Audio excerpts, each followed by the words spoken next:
Now. Okay. So appreciate appreciate any of you Yeah. who are interested in this. Matthew, as suggested, I do a drawing tutorial event where I show my process because he wanted to know sort of how I go about some things, and I am very happily obliged. I'm always happy to share my tips and everything. I guess I'll just start off with just how I go about my process. Do you have anything particular you'd like to know, Matthew?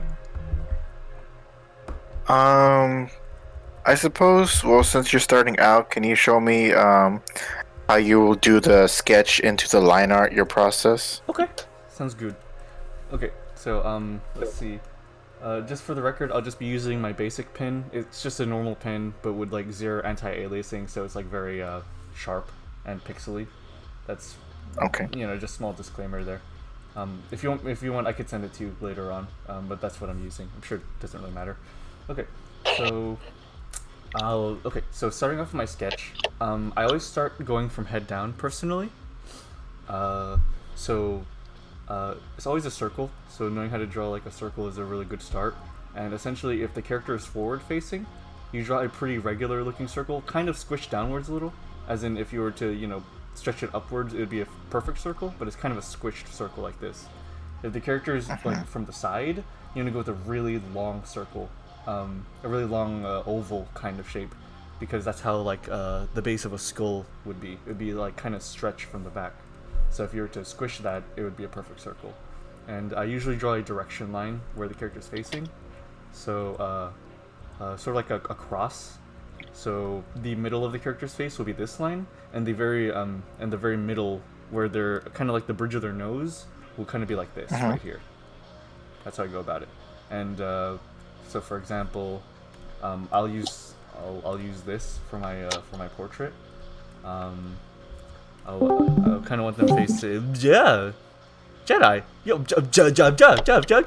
Hey Jedi, good to see you, my friend. I literally just began. Thank you for joining. Yeah. If you wanna chat, go to voice chat channel, and you can. I'll see whatever you have to say there. But yeah.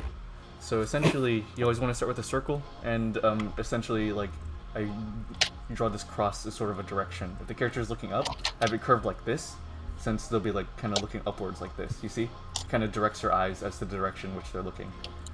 If they're looking down, or if the camera's above them, then I draw a downward curve like this. So then when I draw the cheek, it looks like they're looking down. Oh, okay. Yeah. So, let's see. I want a character like, I like them like this, per se. And I'll just delete this other one. Real quick, the different erasers that you use. There's a hard eraser, which is, as it said, a hard eraser. There's some fading, but it erases anything that you touch. A soft eraser is much weaker, so it just fades things. So you use it to fade away something. And a vector eraser is sort of like a complete destruction eraser, where it'll completely remove anything that it touches, but without any fading. Just those are the main erasers to use. Okay. Yeah. So I start with the head like this, and then I'll just go to the cheek. I'll essentially you want to draw a triangle going down from the circle, kind of like this, and then there's a little edge right here where the jaw is, and wherever that vanishes, that's kind of where the ear is. So you just draw like this little shape where the ear would be.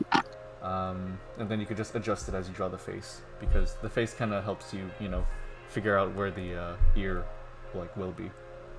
I'm kind of realizing this is a little skewed, so I'm going to use this scaling tool.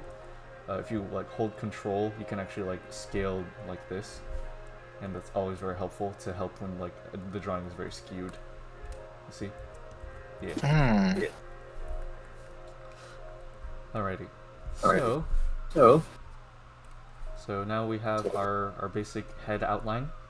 For a character, whenever you're doing this, you kind of want to just essentially, it's very hard to describe the direction of the chin and the cheeks, because they're very, very different depending on how you're looking at them. from like the front, it would go down kind of like this sort of shape, like a pencil. Uh-huh. From the side, it would be more like kind of more so flat at the front, with the the rest of the chin going up to the jaw. You kind of go like this. That's kind of what the basic shape would be. So you kind of have to do a balancing act of figuring out whether it takes that pencil shape, or if emphasize the jaw. So with this, you are going for more of the pencil shape here, but since you could see the side of the character's head, you want to make sure you outline the jaw a little bit. Yeah. And then let me just fix their ear because it's really small.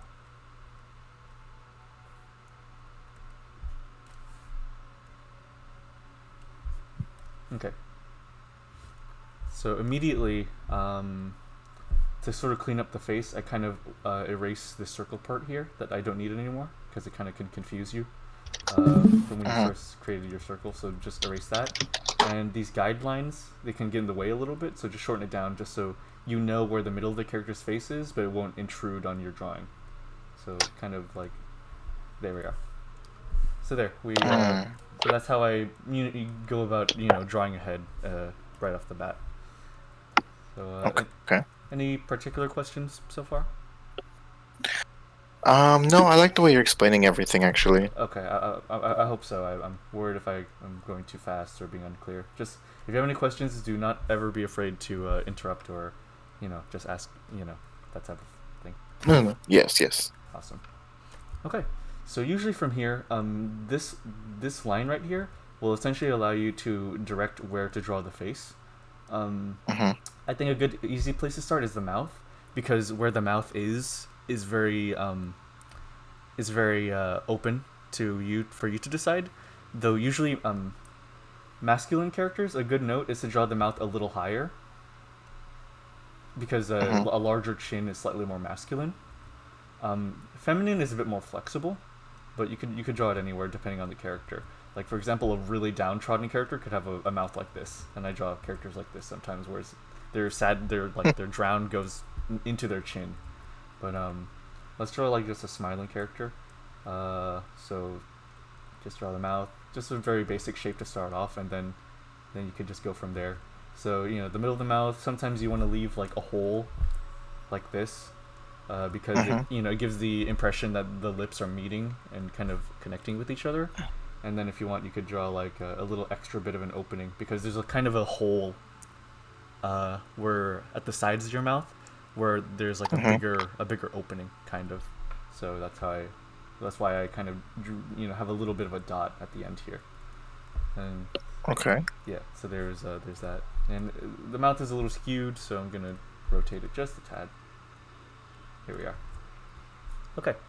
A good thing to do as well is to draw the place where your nose and your eyebrows connect, because it allows you to very easily figure out where to draw the eyes.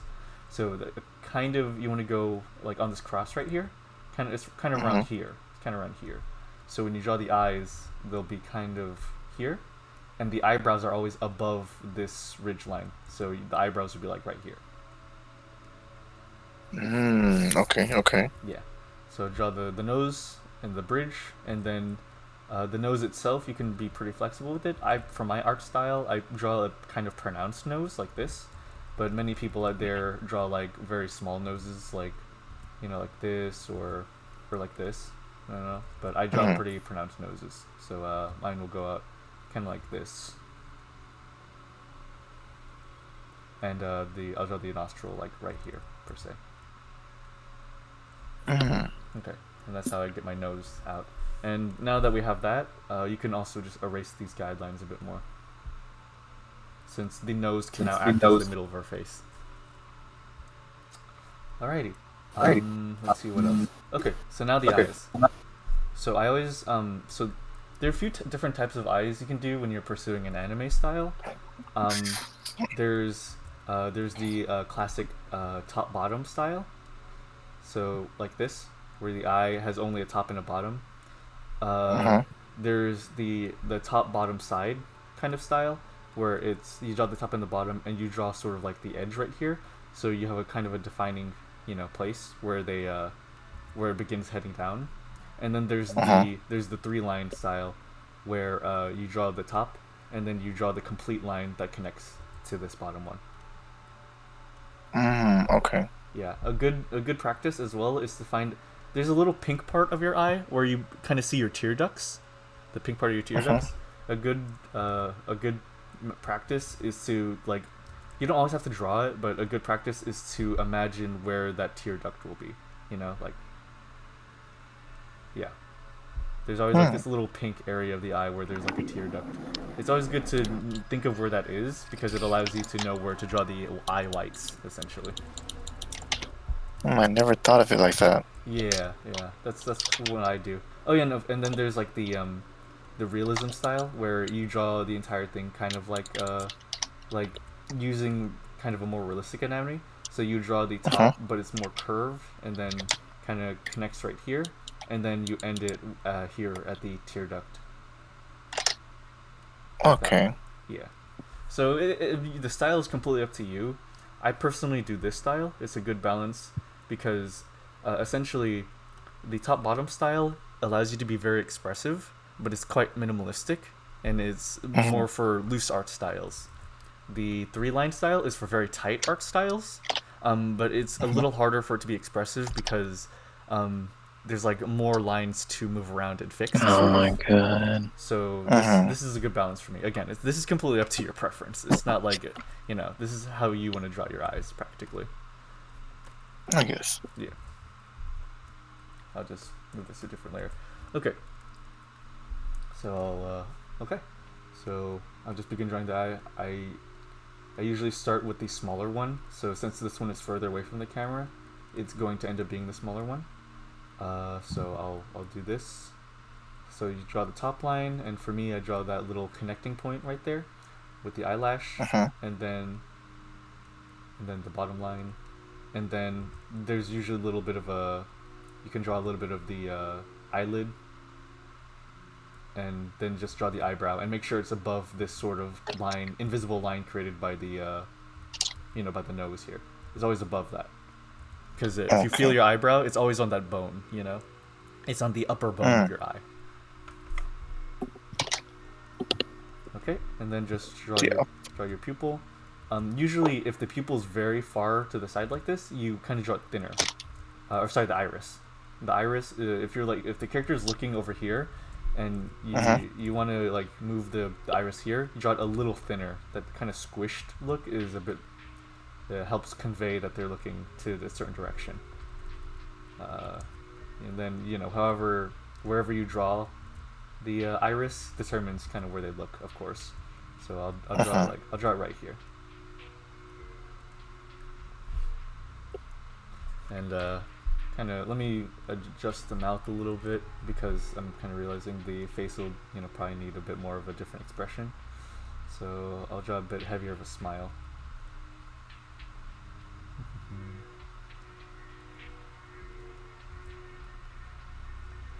Get something like a smile like this. Okay. A good practice as well. This is again based on art style. Not everyone draws pupils, but drawing a pupil can kind of help convey the certain emotion of a character. And then even more optional is drawing like more of the details of the eye. So like shading it in, or maybe even erasing a bit to show somehow their eyes shine, like this. It can Uh-huh. really change how the eyes feel. So that's very up to you. Noting this So down. can you so can you give Yes. your different styles of pupils? Pupils. Okay. So normally when it comes to a pupil, I just draw this, like just a normal tiny black dot. Um, Uh-huh. for certain characters, you want to draw like a larger pupil because it's hard to convey. But a a big rule for me for pupils is that they're always 100% black, because pupils are where your eyes absorb light, so there can be no color to them except for like reflections above them, but the pupil itself will always be like perfectly black. Okay. Yeah. If you mean like or when you asked the question, did you mean like the different styles of irises, like the area around the pupil, like this? I guess more of the irises than the pupil, and I Hmm. guess how well you like to blend them together. Like it doesn't always have to be black, but as other Oh, got you. styles. So let me just draw an eye on the side here, for instance. So when it comes to drawing eyes, let's see. Hmm.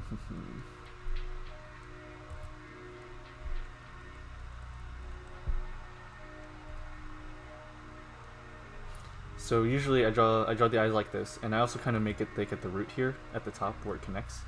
So there's Okay. the base of the eye, and then here's the tear duct. So here's where you draw the pupil, and so around it, I very rarely customize the pupil, but when I do, say I want to give it a color, so I'll make this one like a very light blue. Uh, let's see. Uh, the ways that I would normally customize it would be to make a new layer and change the filter around a bit. Choose a random filter, say hard light, which is something I use a lot, and just say Mhm. choose a different color and kind of darken it right here. Make it very dark towards the upper eyelid. Oh. So that's one possibility. Um, kind of like that. That's one thing. And then there's something I really like to do where above the eye, like above every layer, just add a bit of the shine, and it kind of adds the sort of feeling of like an eye shine kind of denotes sort of an innocent character, or like it's sort of symbolic for like a hope in a character's eyes. So if you have a very positive, upbeat character, you want to have that sort of eye shine. I Mhm. draw a lot of downtrodden characters and kind of like tired looking characters, so I don't draw eye shine a whole lot. So again, it's up to who you're drawing essentially. And I'm gonna real quick draw Okay. the eye. The Here we are, just for a good measure. Okay, and what else? What else? Another helpful tool is like for example, select your whole eye. Um, you can go here to the gradient tool if you want to come up with a much more interesting color, and say you choose two colors in these boxes down here. You see that? Mhm. So for example, I want to go a very deep purple on the bottom, and then a very kind of light, vibrant blue, say right here. And so you do this, and you just create the gradient in the eye, and it kind of sort of creates the gradient for you. And the thinner the line, the more harsh the gradient is. So here's a very Oh. harsh gradient, and the longer gradient will blend it much more. So you have that. Okay. And to for even more of an extent, you can give it a filter, and it'll like affect the color under it in different ways. So it's up to you. Like, it's pertinent to know like what these different filters do. Just the general thing is some filters make things darker, some make them lighter, and some change the color. The best eye color, Mhm. purple. Agreed. Yeah. So yeah. So that's just sort of how I go about drawing an eye.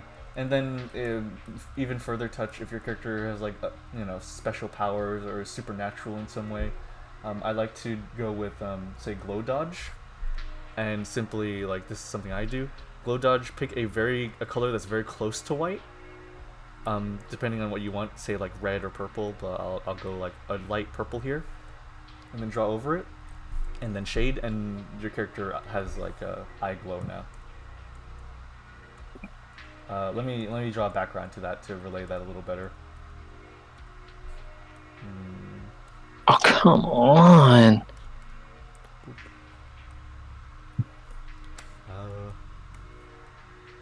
there we are. Yeah. So your character has like a bit of a glowing eye effect, and you could choose different filters, sort of relay different ways of that. So like vivid light shines in a different way, and linear light shines in a different way. Yeah. Oh.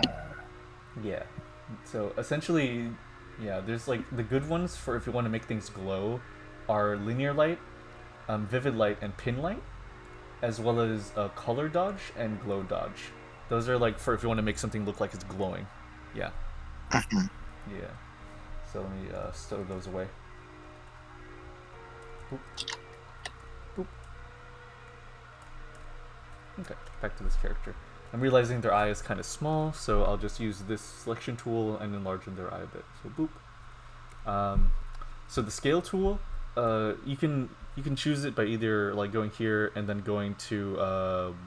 I actually don't know where it would be up here. I usually just press this button, scale rotate, and you can make it bigger, or smaller. You can turn off the ratio, so you can squish it like this.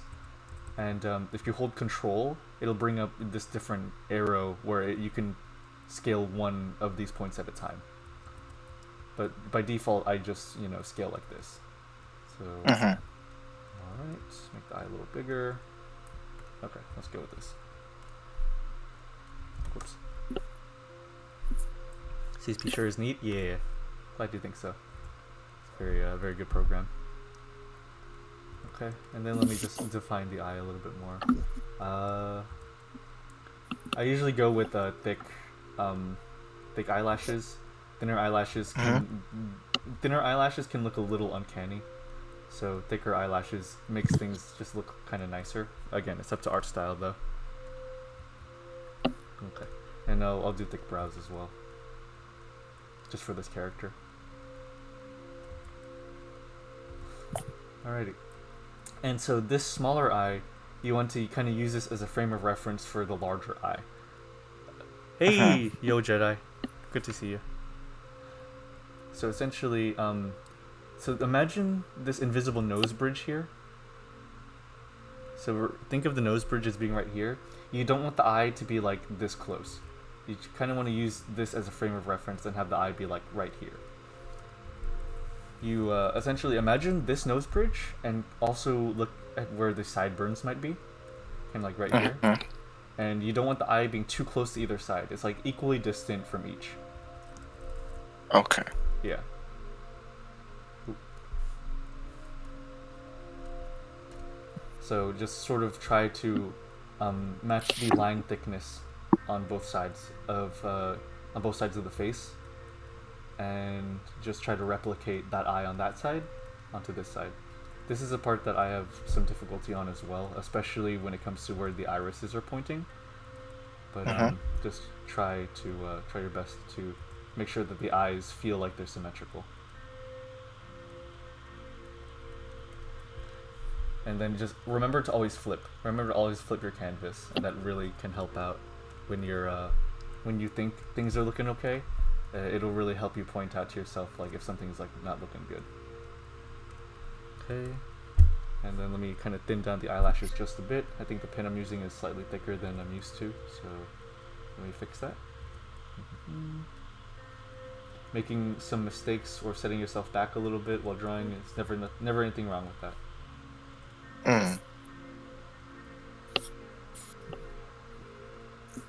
Okay, thin down, and let me go to a thinner brush. And now let me fill things back in now that they're thinner. Oop. Sharpen things out just a bit. Okay. Let me draw the other eyebrow again as well.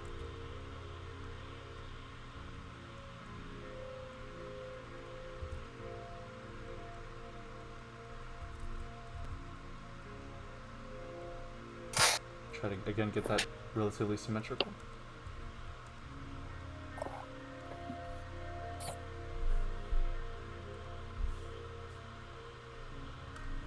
And then draw the other iris.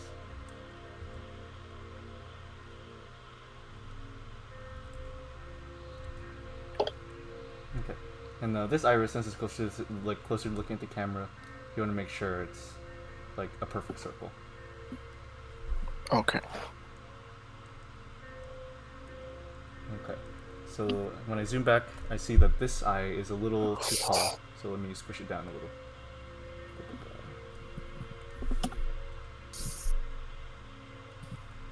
Like that. Alright. And also, the other flaw that I see from the check is that this bottom eyelash is kind of bent the incorrect way. So let me try to sort of change that so that it's kind of equal on both sides.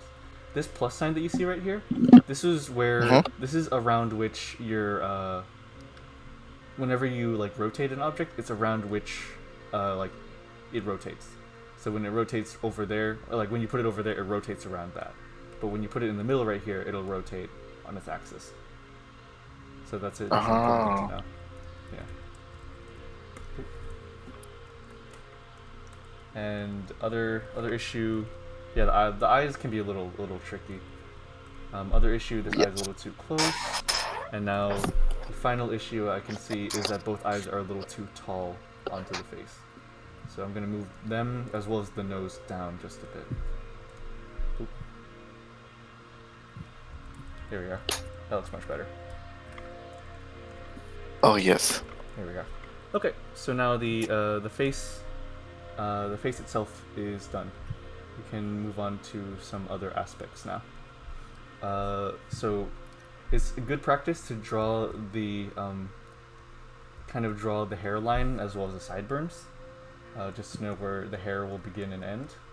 Another good thing is to draw the neck. The neck is very tricky. Usually it kind of begins behind the ear like this. Just kind of, you want to look at a lot of different pictures of anatomy as well as feel your own neck and see, like, kind of try to envision where your own neck begins and ends. Skinnier characters, of course, will have skinnier necks, kind of like this. And when it goes down, there you need to also think of their collars, or sort of like the place where their neck connects to their shoulder. That will sort of look like this. A more muscular character, the neck will be much thicker, and that kind of connector will look kind of more like this. And then, you know, so just keep that in mind. This character is relatively skinny, so I'll go like this. No, I'll go like this, and this. Next, always go from thick at the top to slightly thinner at the bottom, but never go too much in any direction. Never make them too thick or too thin. It's sort of a balancing act. Okay. Any questions so far? Now that we've completed this part. No, I think, yeah, you save, well, just a quick small one. Yes. You save the inner earlobe for later then, when you're doing the head? Yeah. The earlobe is sort of, is a thing from artist to artist, depending on, like, you know, they each determine how they do it. I'll show you how I do it, personally. So let me fix this ear shape.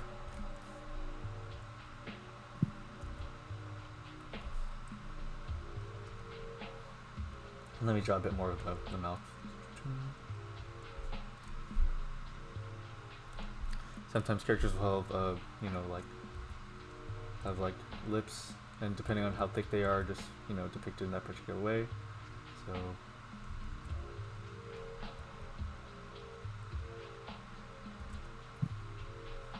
Okay.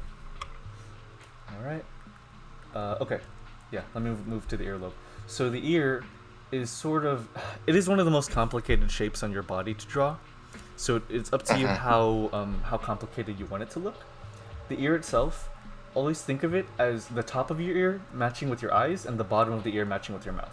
That's how big you want it. Oh, okay. So the ear, how I normally start it is I think of this invisible line right here, and a bit of a ways up, just draw this little part of the ear, like that little round part that comes out. Okay, so that's the good starting point.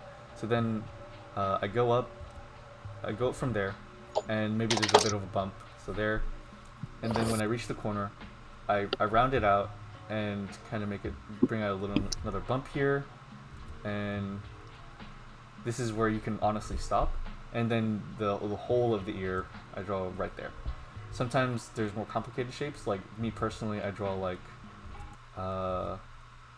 let's see. Oh, my YouTube playback timed out. Amazing. Okay, so, and then you could just make it a bit more complex like this, and then have it go like this. But again, it's up to you how complicated you want it. Normally, I kind of allow there to be like an earlobe. It kind of helps if you want to make a character with earrings like this. but I draw a bit of an earlobe, and I bring it kind of back up, and then I have there be kind of a bend inward for like inner shapes, like that, and that's how I draw ears personally. Okay. Okay. Yeah. All right. Let's see where to go from there. Okay, I'll start the hair a bit in a little bit. Let me turn on my music. Ba, ba, ba, ba, ba. Love when YouTube times out.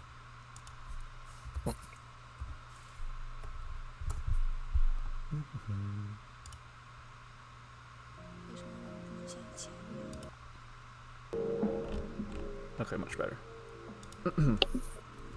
Okay, so when drawing the neck, a helpful tool is to know that there's this muscle tendon that starts kind of here, right under your ear, and goes forward like this, and it goes down on both sides. And it kind of goes down on both sides, and where they meet, kind of right here, is where your collarbone begins. So that's something to keep in mind. So what I do normally is I just take this part, like imagine that, and I draw kind of a line like this, and I kind of draw where that muscle goes, and I do it on this side as well. And wherever they meet, kind of right here, this sort of V that it creates, is when that's where I draw this the collarbone, and boop, sort of like this, and allow that collarbone to sort of guide you a bit, because here you can draw the bridge connecting them, forgetting the name, and so now you have the place where your neck and your shoulders connect. So there's a little bump where the collarbone would be, and then you can draw your shoulders from there. And for more feminine characters or smaller characters, this will be much thinner, and for more masculine characters, it'd be wider. Think of it like this. A common rule is that when it comes to characters, the shape of the head is about like the shoulder width is about not 3 heads wide, but it's let me make sure. Let me verify this.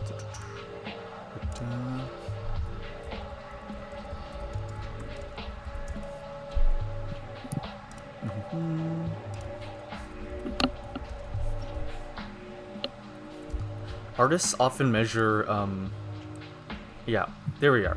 Artists often measure things with heads, essentially, because it's where everyone starts. So normally, for example, so normally shoulders are considered to be 3 heads wide, and characters are usually 8 heads long. 8 heads tall. Which meaning, if a character, so if you have a character's head, and you draw that that mass like 3 times next to each other, that's where the shoulder width would be. And that's the same rule going down. Draw that same circle, and the character should be as tall as 8 of their own head. That's sort of a rule to remember with proportions. Okay. Yeah. So going from here, let's see. I'd like to draw a little line for the clavicle, and then just sort of, for now, just draw a bit of a box. For the upper chest, and here, let me shrink them so I can draw more of them.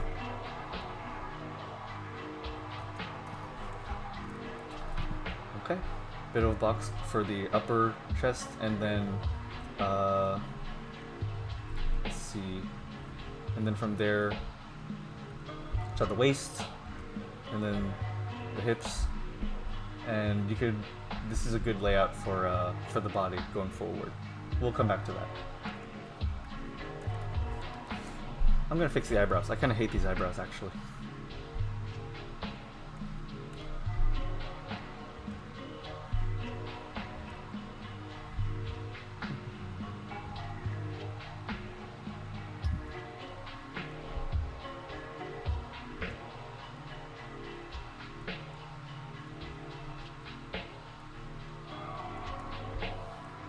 And then this eye is a little too high compared to the other one.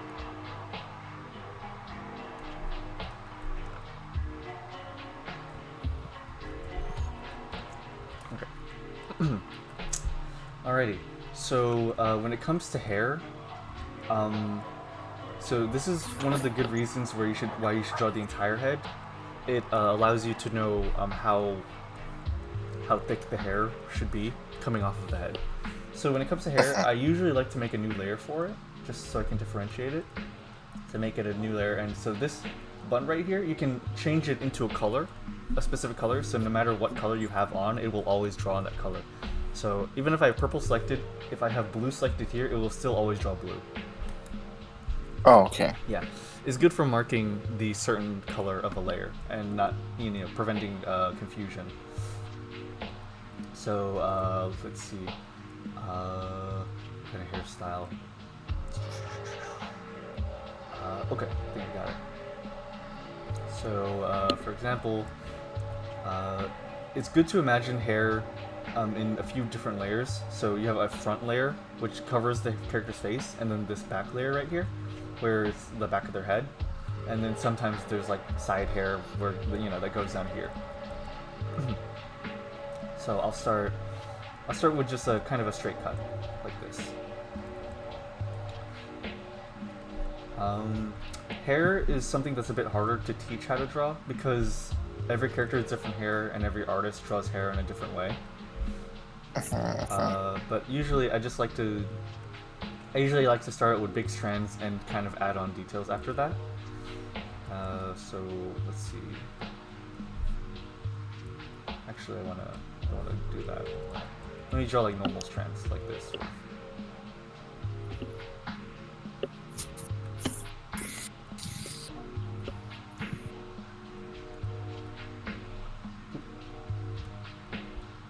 I'll try a mix of both.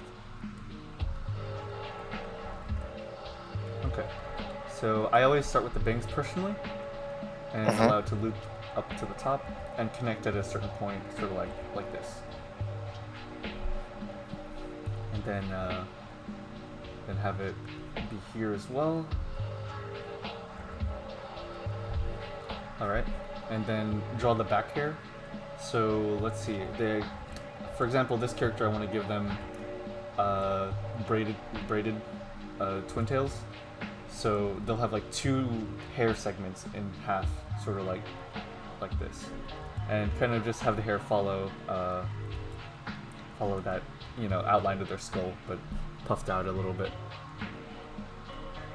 And it's a little far off, so I'm gonna pull out the liquify tool and just kind of push it a little closer.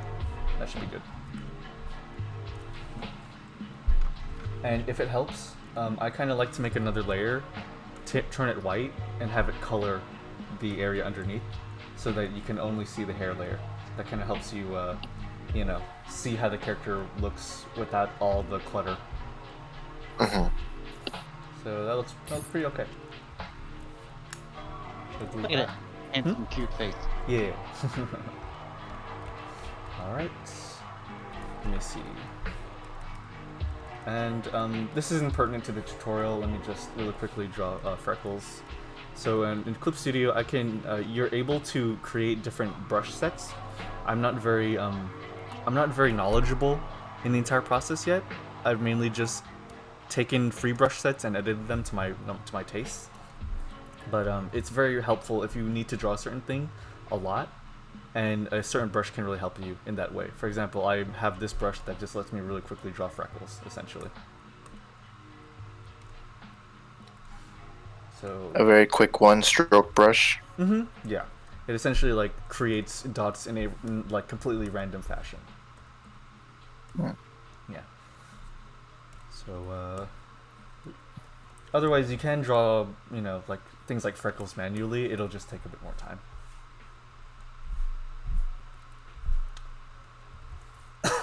Sorry.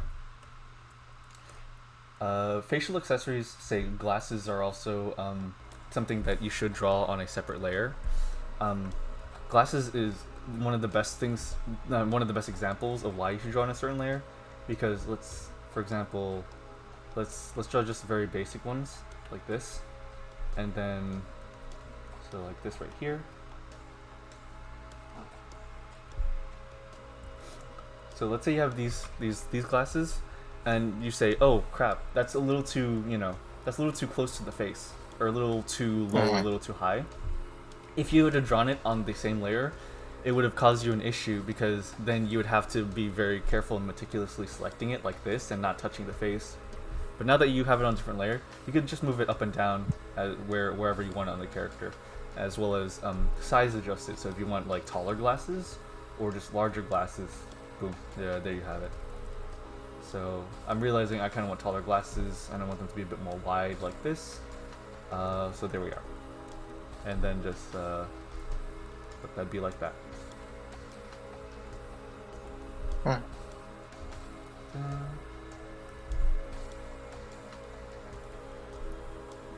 then boom.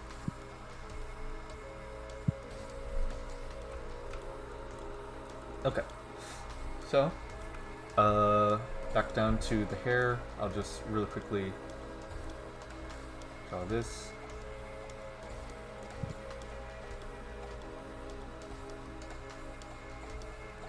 And you can draw little accessories back here. Having it on a different layer is very helpful for that, because you could, draw it all over, but it won't, it won't mess with the layer beneath it. So, draw that. And then just say another one right here. Okay, hair completed, and let's just cement that by drawing this sort of line here, so the head underneath doesn't bother us anymore. Some people like to make sure that the eyebrows are still visible under the hair.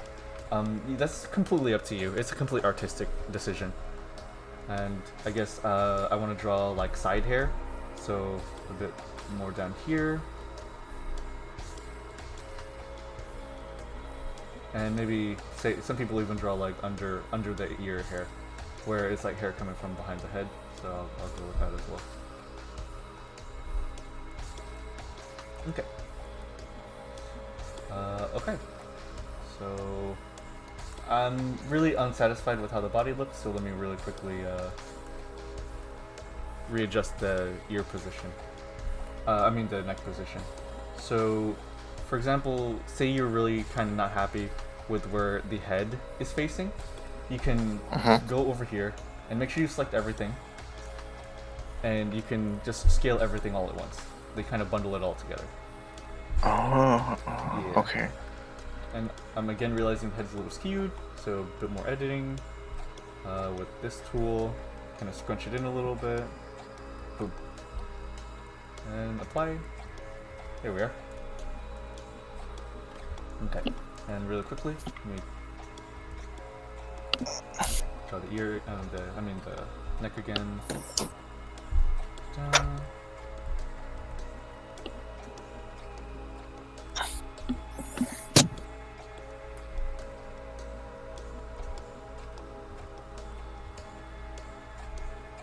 Shoulder.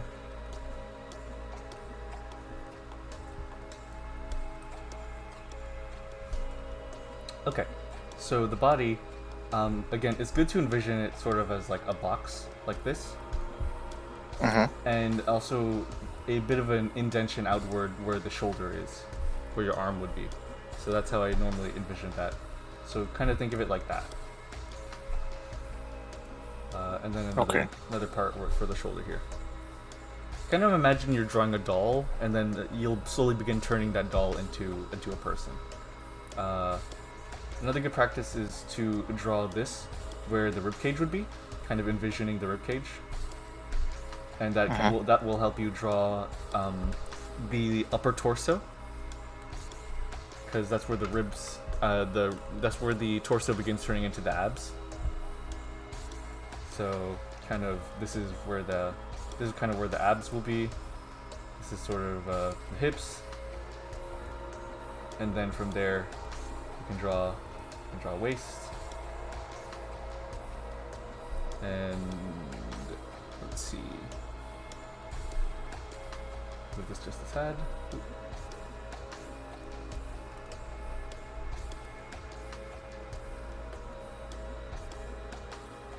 I want to fit a little better with it.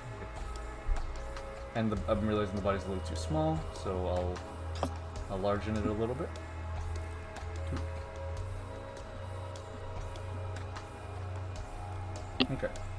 finally, I'll add some body details, and then we'll get to the line art.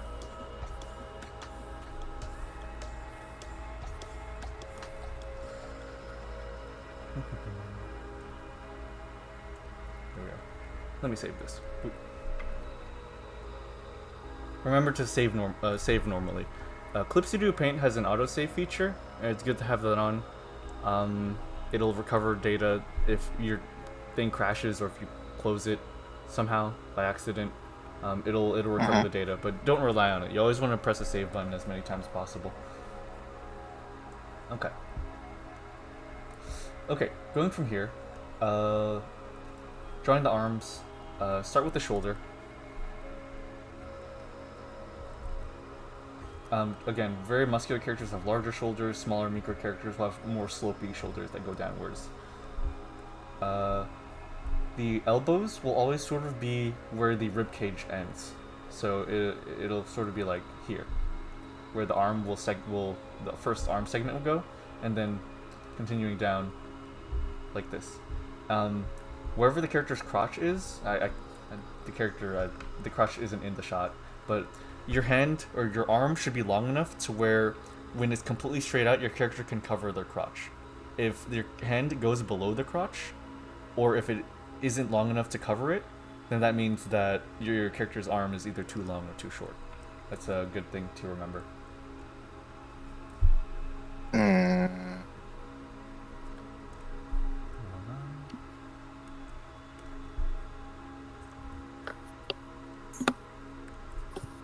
Okay. Just pronouncing the shoulders a little bit.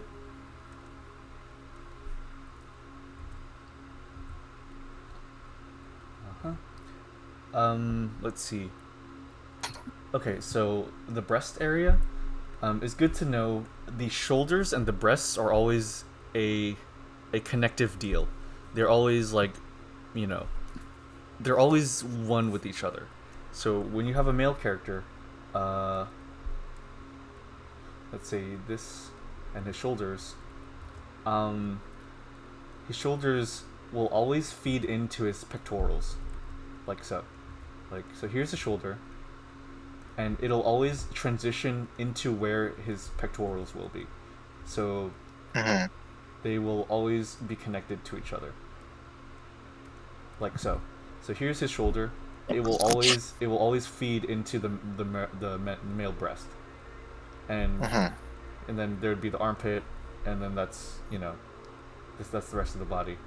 That's how that is. For female characters, it's pretty similar, but it's a much thinner connection. So there'd be this, and then you have the shoulders. The shoulders go a bit higher, like this. Go a bit higher, and they go down like this. Oop.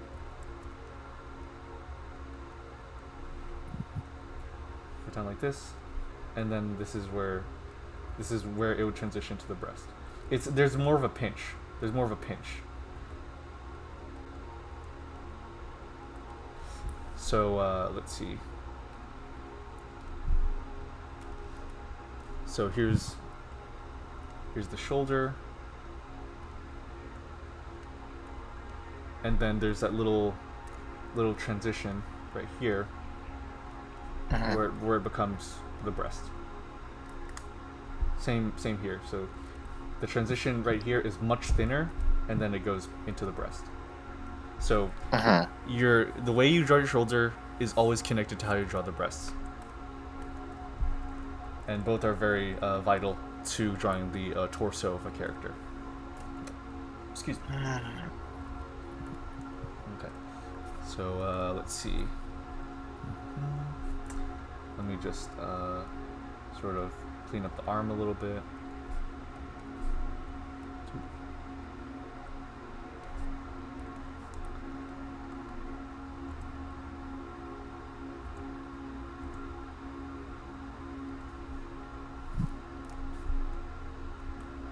Erase this area a little bit. This one as well. I drew the arms a little too long. fix that just a tad. Ooh.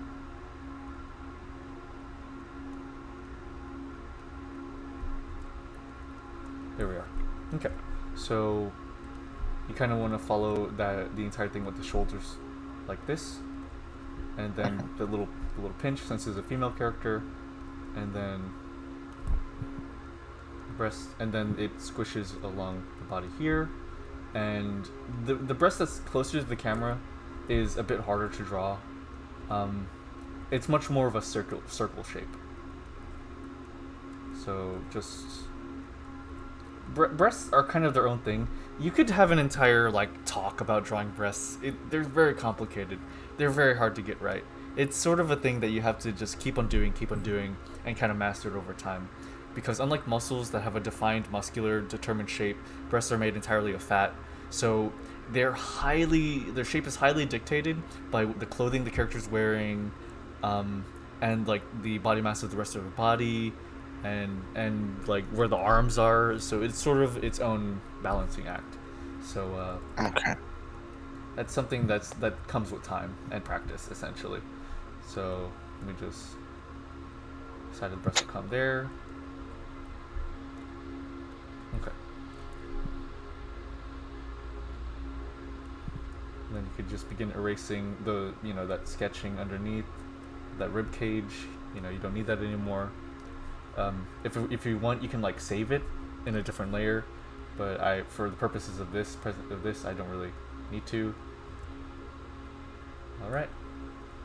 And just again keep on flipping it. Make sure that the breasts are not too ovular, and that they're the same size on both ends. This one is not.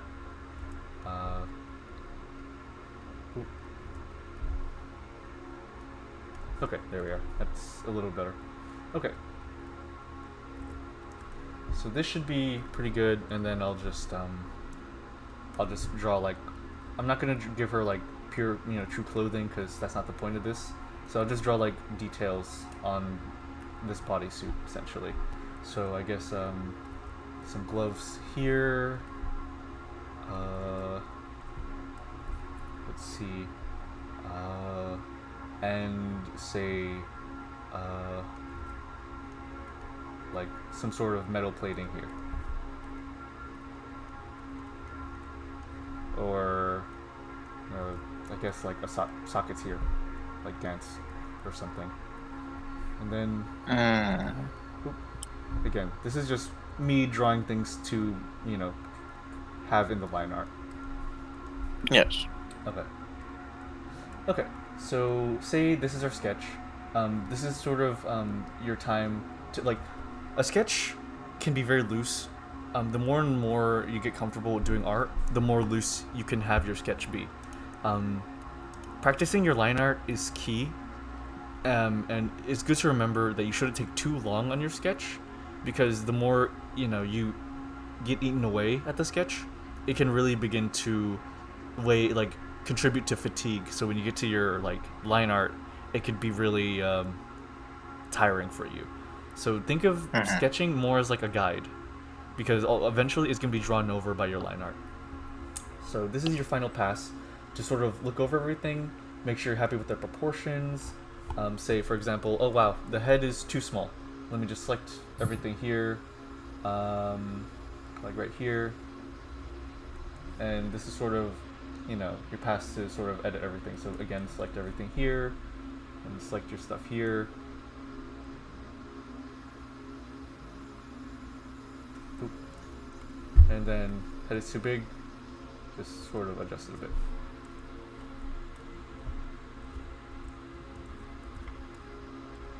Okay, so here,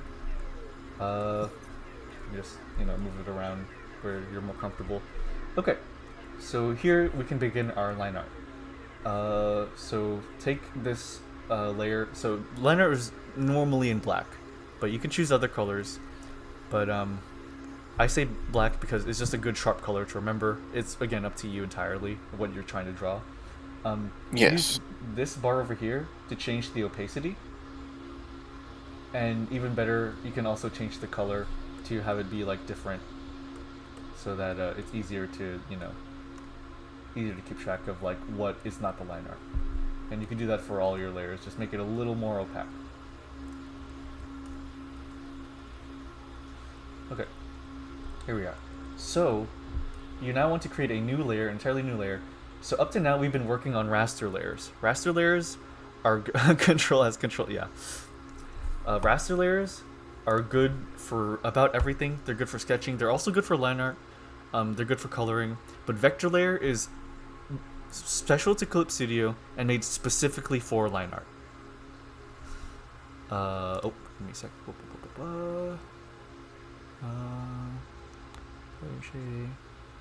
Yeah, absolutely, Matthew. Absolutely.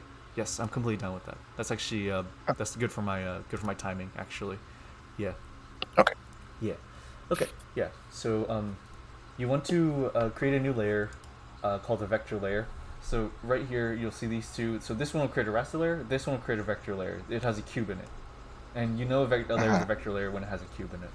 So vector layer, it doesn't have a lot of these tools available. It's only like for line art. So choose whatever pen you want. Sometimes you want a pen with more, anti-aliasing. I'll, use this really sharp one, and essentially just go over everything, and then just slowly, use the sketch as a guide for you, but only draw what you want only draw or what you want the viewer to see. Essentially, you don't have to draw anything of like the underneath portions you don't have to draw the underneath portions again. You don't need to draw like stuff that will be out of the viewer's like eyes, or you don't need to draw things that you don't need the viewer to see. Just draw like the very top layer, essentially. So just go over everything. Okay. I had a really big hard time trying to word that. Brain's shutting off.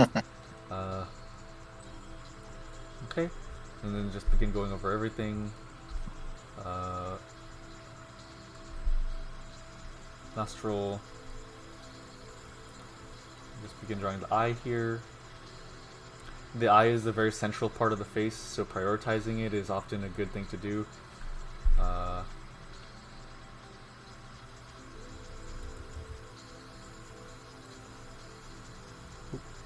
I'm going as fast as I can for the sake of pacing.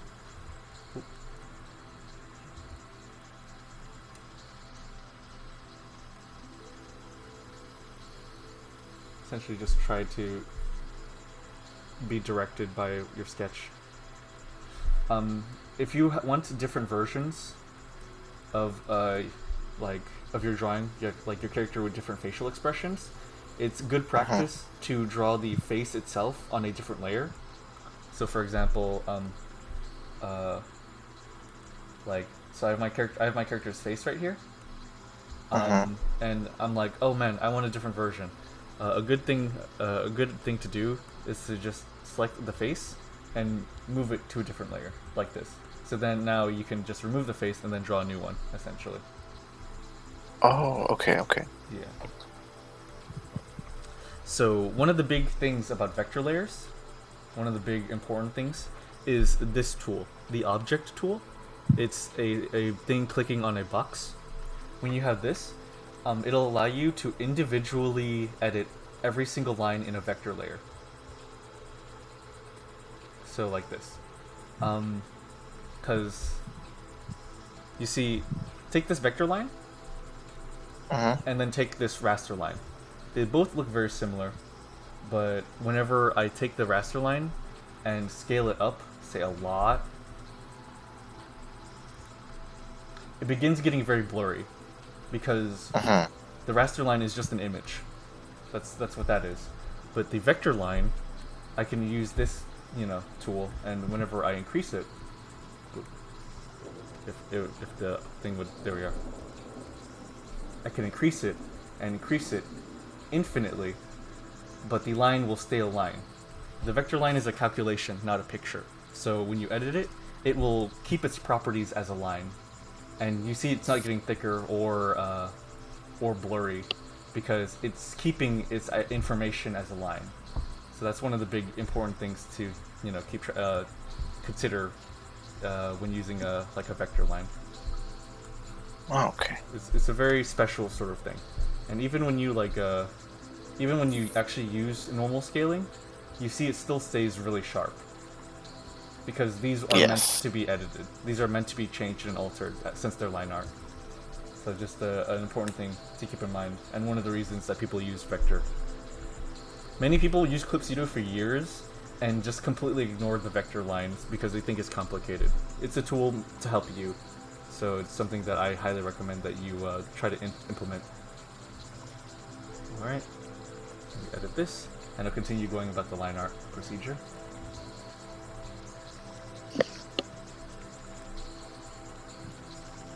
I'll try to go as fast as I can.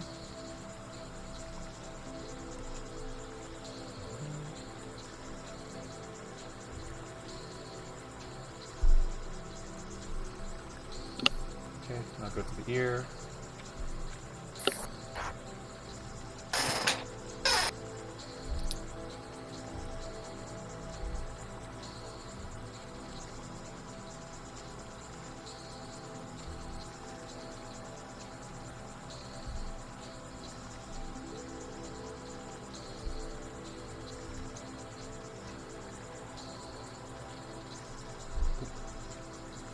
Sideburns are coming up. The simplest and most helpful thing with the vector pin is, for example, say I have this line. You go to the vector eraser, and there are these three options next to vector eraser. There's erase touched areas where you erase it, and it'll just erase the areas that the eraser touches. Simple. The next thing is erase up to intersection. So it'll erase everything up to the point where another line crosses through it. Like that. Oh. Yeah. And the final tool is erase whole line. So let's see, I have this scar of a line. I want to get rid of all of it without messing with these lines next to it. Just boop, the entire thing's gone. Wow. That's one of the most helpful tools with using vector lines. Yeah. Okay. That is a blessing. That is a hidden blessing right there for artists. Yeah, it is one of the most helpful things about vector lines. It's so you don't have to when you find something that you need to erase, so you don't it allows you to not have to tear up your entire drawing just to erase something that you notice. Alrighty. Let's get to the hair real quick.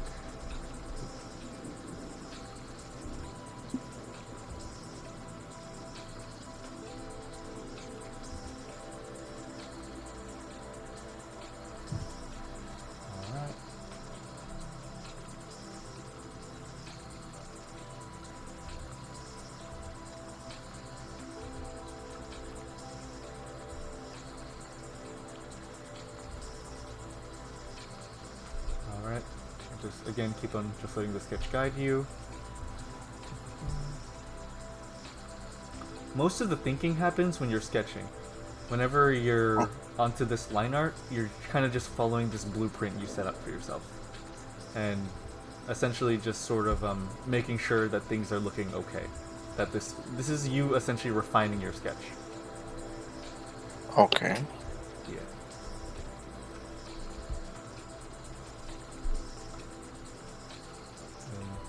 I'll draw the glasses all again on another layer still.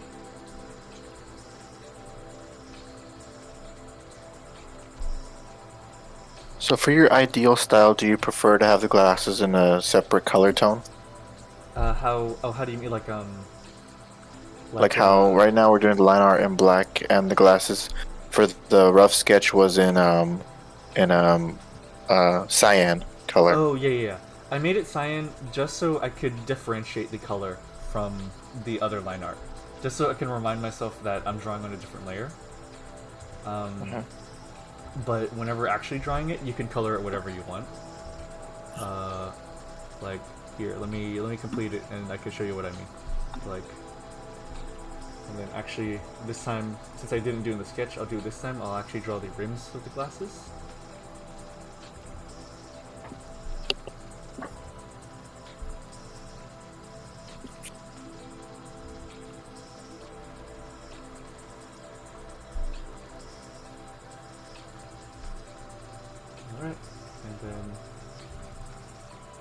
begin drawing it back to the ear over here. Oop.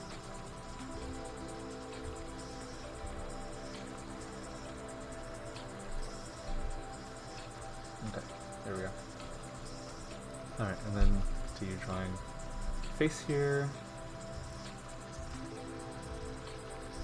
Well, this hair.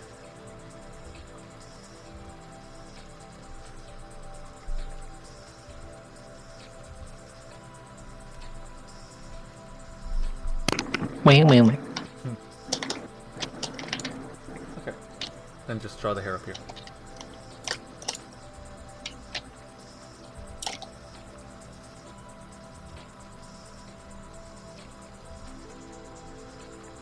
Okay.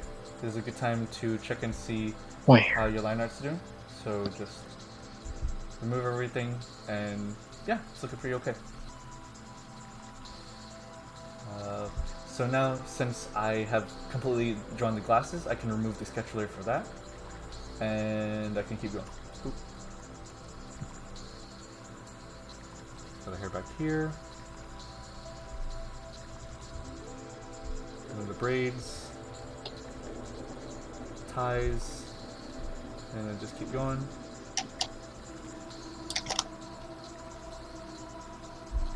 And the bows.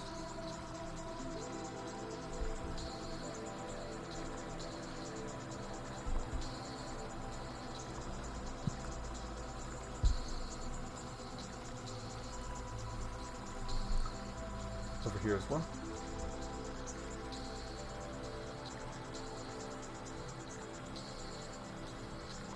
I lost track of how to draw braids for a second. My brain turned off. I'm okay. Let's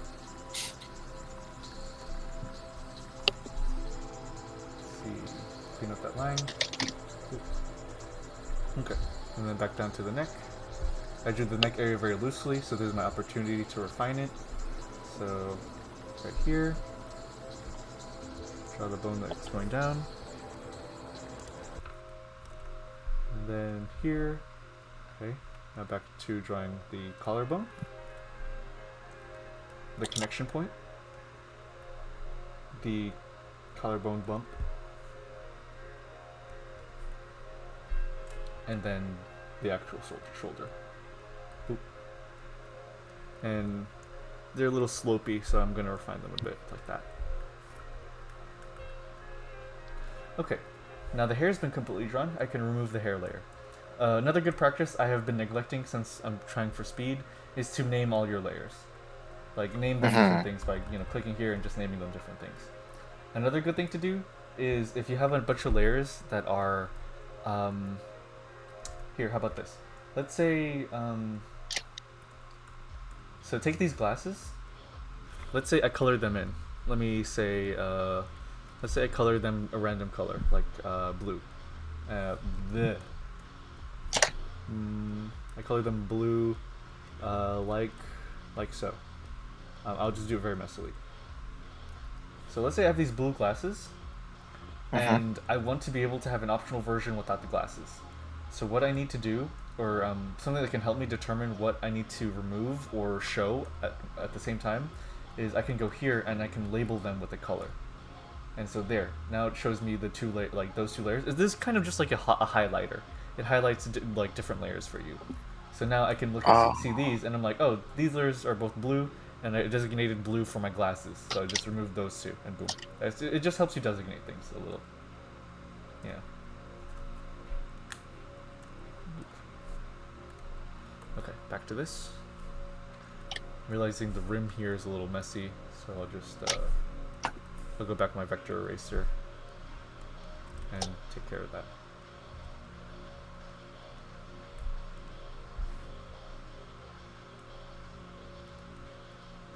Here we are. Okay, let's get back to it. Okay.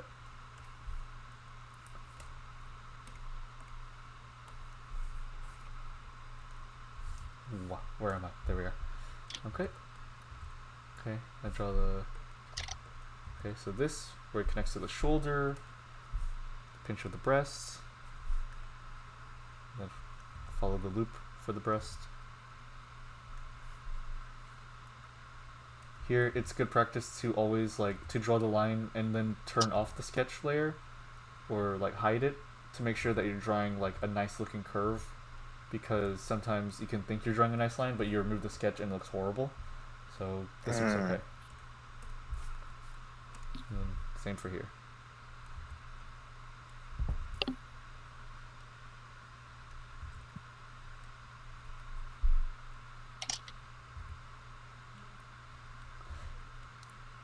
No matter how large a breast is, usually like at least the female breast, they usually like connect at a very small point like this.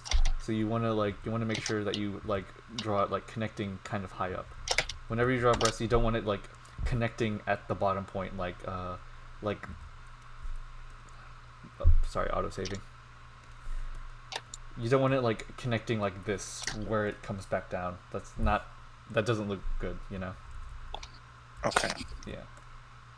But again, that's just one of the many rules for drawing breasts that you'll have to just learn with time, essentially. And then the hips. Wow, man, YouTube timed me out again. Okay. So annoying. And then draw the hips. Right here. The rib cage. The waist. And hips. Make sure it's relatively symmetrical. And the arms. Bit rounder for muscle definition.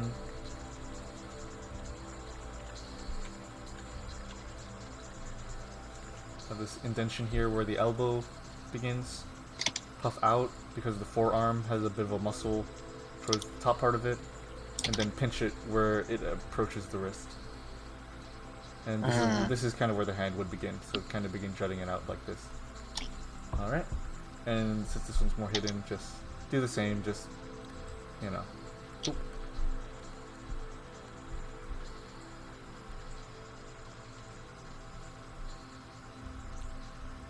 Actually, oop.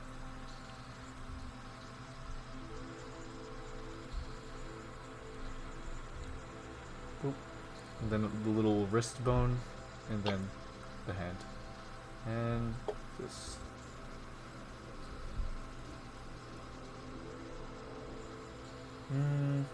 Keep on flipping it, make sure it's symmetrical. The right breast is a little small, so you can use the vector line selection and enlarge it just a bit.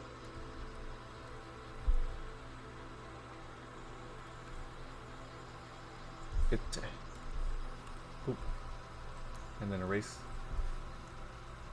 That's looking much better. Forearm is looking a little too thick as well, so let's just select all of it and just kind of move it inwards. Erase here. That looks much better. Now you can just remove that sketch layer, and that's looking pretty solid. Any questions so far? No, I like how you're explaining it all. Okay, I'm glad. I'm very glad. Very honestly, I'm very glad. These little clothing details, I can leave those. Those aren't very pertinent right now. So just she's wearing a bodysuit. What else can I go over that I think you should know? Oh, so you see a tab right here, the effect tab. A good one for if you want a slightly more voluminous lines is to click this one, the border effect. So the border effect has two sub effects that you can choose from. Okay. So this, thickness of edge, choose a different color, and it will draw a thicker line around the lines that you've created. I never use this with my line art. It's not really helpful for line art, but something it is helpful for is doing like writing text. So for example, say I want to write something, so I can do this, or alternatively, I can do something else where I do the border effect and then I turn it black, and I draw in white, so it'll look like this. So I'm Oh, drawing in okay. white, but has a black border around it, and you can increase the thickness, and it'll do it automatically. So that's just a little helpful tool for if you want to do that. The other border effect you can do is watercolor edge. This is something that I normally use. Watercolor edge kind of creates a light kind of shimmer around your line art.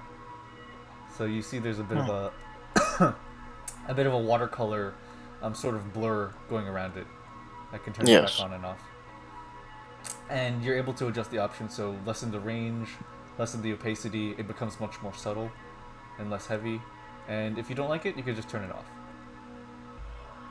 These effects are pretty helpful, honestly. What else? What's another good thing I can tell you?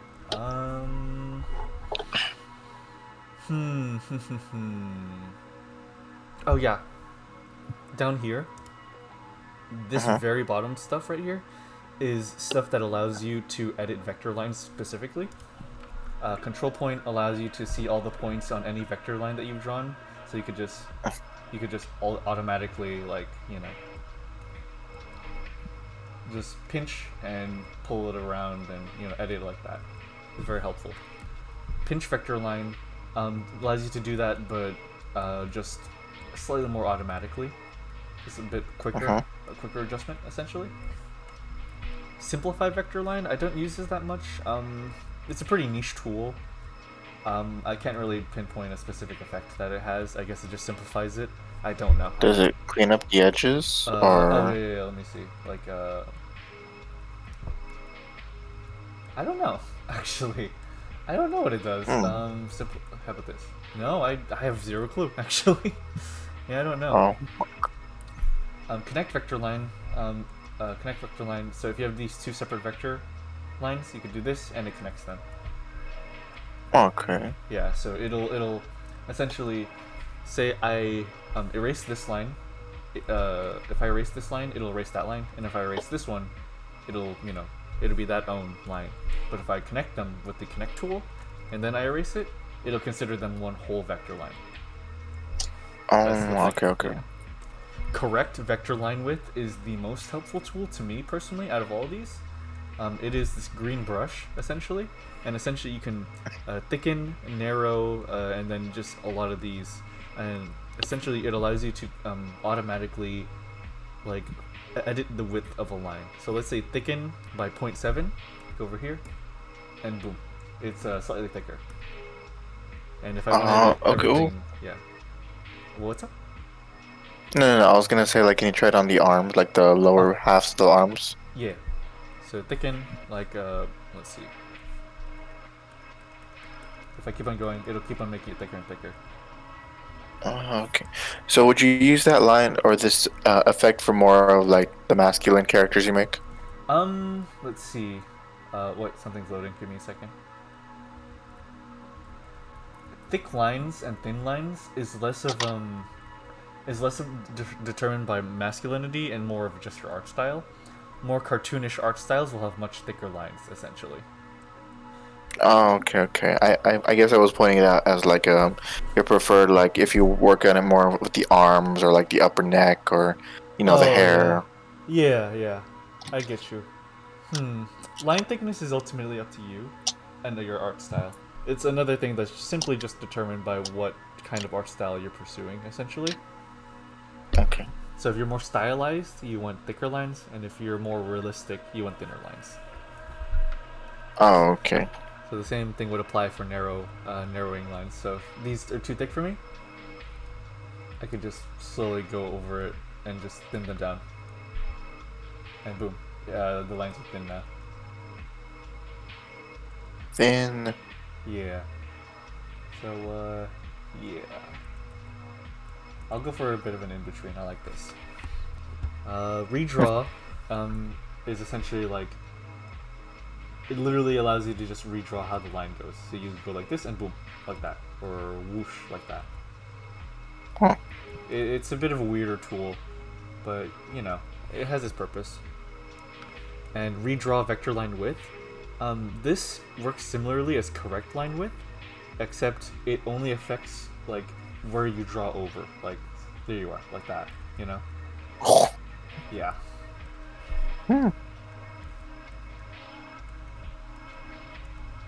It's kind of good for like contouring if you want a line to be very like noticed. Like for example, like the breasts here, then boom. But you know. So these are like your vector tools, and this remove dust. I don't use this that much, but it removes like small impurities in your art. If you like sketch a lot, I would assume there's like small dots and stuff that you left behind. It removes those. Oh, okay. That's as far as I'm concerned. That's it for my sketch and line art process. Did you have anything particular else that you wanted to see or know about? Nothing comes to mind at the moment. No. Okay, awesome. Okay, let me just make sure I'm not missing anything.